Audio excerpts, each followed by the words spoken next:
কৰিছোঁ। মুঠতে ক'বলৈ গ'লে নিশ্চয় দোকান আছে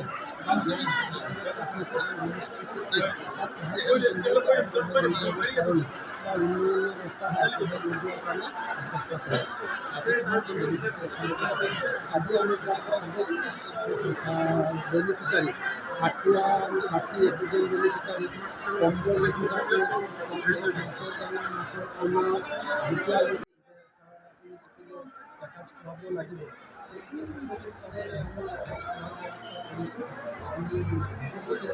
গতিকে সকলো কাৰণেৰে আমি এসাঁজ খোৱাৰ ব্যৱস্থা কৰিছোঁ।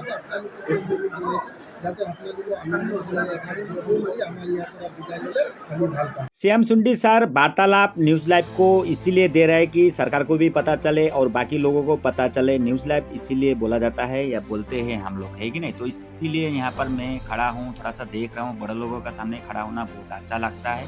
हो सकता हूँ एक रिक्शा ड्राइवर हूँ, लेकिन मैं बड़े लोगों का साथ खड़ा होना बहुत अच्छा लगता है। इसीलिए मैं दौड़ के जाता हूँ। मुझे कोई भी रोका है तो यहाँ पर मैं कैसे भी पहुँचा हूँ। हमारा यहाँ का